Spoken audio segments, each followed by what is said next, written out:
आत्मा की सवारी। फैजाबाद जिले की एक रात की बात है। वहां के घाट रेलवे स्टेशन में कई सारे ऑटो ड्राइवर खड़े थे। सभी सवारी आते ही एक एक करके उन्हें बैठाते और चले जाते थे। जैसे ही रात ज्यादा होने लगी, ज्यादातर ड्राइवर अपने घर को चले गए। उसी रात दुर्गेश ऑटो ड्राइवर भी घाट रेलवे स्टेशन पर था। वो भी दूसरे ड्राइवरों की तरह घर जाने ही वाला था। तभी उसे याद आया कि एक पैसेंजर ट्रेन आने वाली है। दुर्गेश और 3-4 ऑटो चालक उसी पैसेंजर ट्रेन के इंतजार में रुक गए।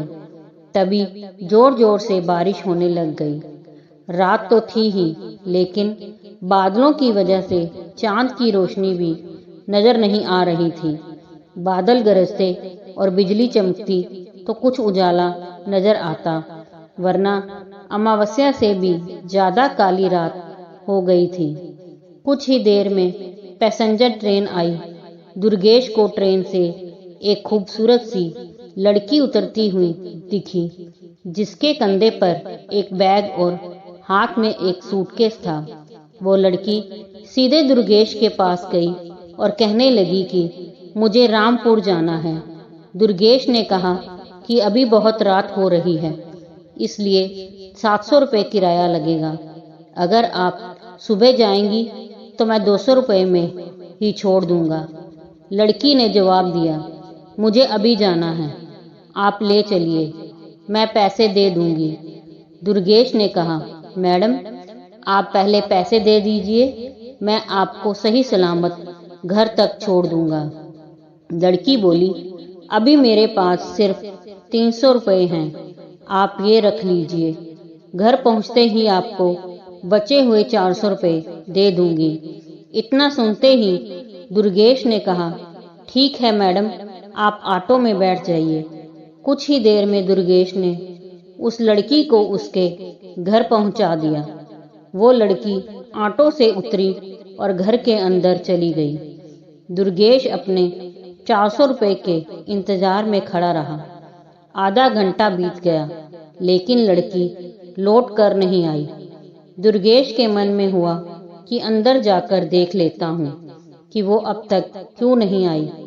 उसने घर की घंटी बजाई और जोर जोर से आवाज लगाने लगा। तभी एक बुढ़िया ने घर का दरवाजा खोला।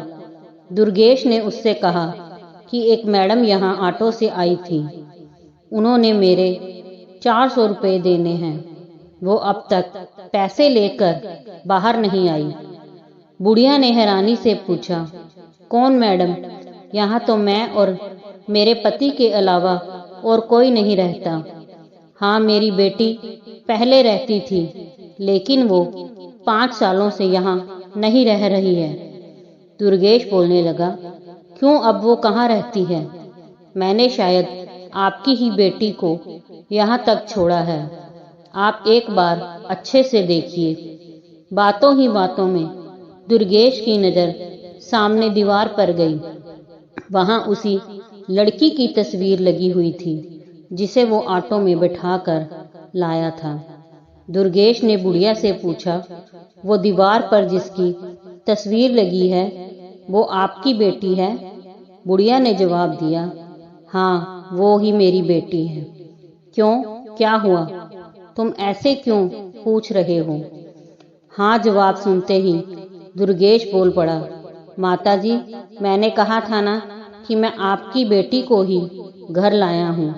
यही मेरे साथ ऑटो में बैठकर आई थी।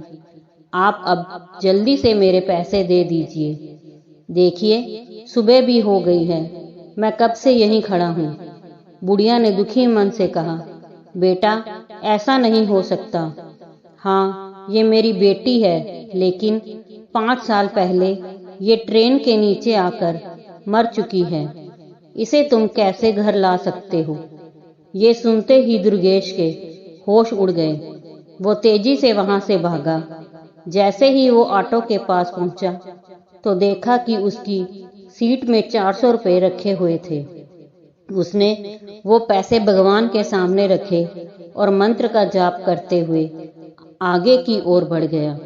उसके मन में हुआ कि आज तो सवारी बैठाने और पैसेंजर ट्रेन के लालच में मेरी जान जाते जाते बची है। उस दिन से दुर्गेश ने रात को ऑटो चलाना ही बंद कर दिया। वो सिर्फ दिन के समय सवारी लाता व ले जाता और रात को घर में आराम से सोता है। दोस्तों, अगर कहानी पसंद आई हो तो लाइक, सब्सक्राइब, शेयर जरूर कीजिए।